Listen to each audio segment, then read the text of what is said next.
Nashik Satpur MIDC येथील निर्मिती precision private limited या कंपनीतील कामगारांनी त्यांच्या काही मागण्यांसाठी 14 डिसेंबर 2025 रोजी C2चे सदस्यत्व पत्कारले। त्यातील मागण्या पुढीलप्रमाणे: कामगारांची पगारवाढ व्हावी, कामगारांची सुरक्षितता, कामगारांची निष्कारण होणारी पिळवणूक आदींसह अनेक मागण्या असून 15 डिसेंबर 2025 पासून 70 ते 75 कामगारांना कोणतीही पूर्वसूचना न देता कंपनीने कामावरून कमी केले। यावर कंपनीतील सर्व कामगार निवेदन घेऊन कामगार आयुक्त माळी साहेब यांच्याकडे गेले।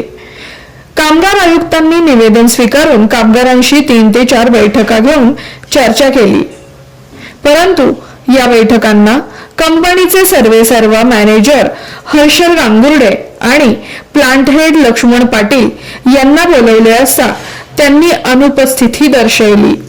एवढ्यावरच न थांबता मॅनेजर साहेब हर्षल गांगुर्डे आणि प्लांट हेड लक्ष्मण पाटील यांनी बाहेरून कंत्राटी कामगार बोलावून कंपनीचे काम काढून घेतले।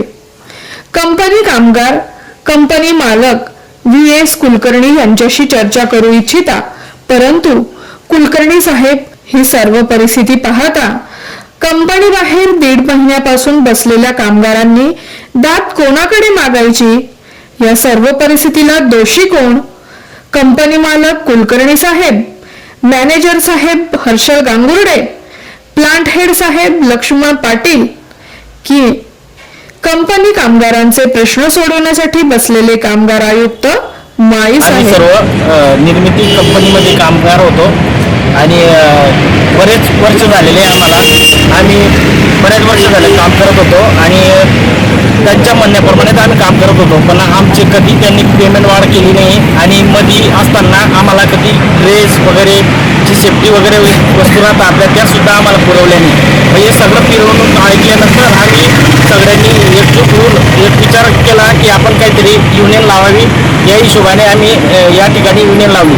युनियन लावल्यानंतर आम्ही कामगार आयुक्ताची पण बैठक करून त्यांच्याकडून आम्ही आमच्या मागण्या पूर्ण होतील या हिशोबाने आम्ही त्यांच्याकडे गेलो, पण हे लोक त्यांचं सुद्धा ऐकायला तयार नाही।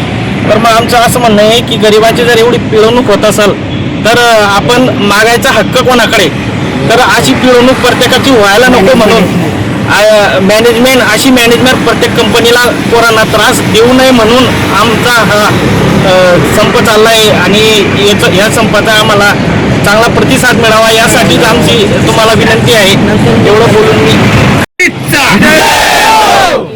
मालिक की दादागिरी, मैनेजमेंट की दादागिरी, कामगार एकजुटीचा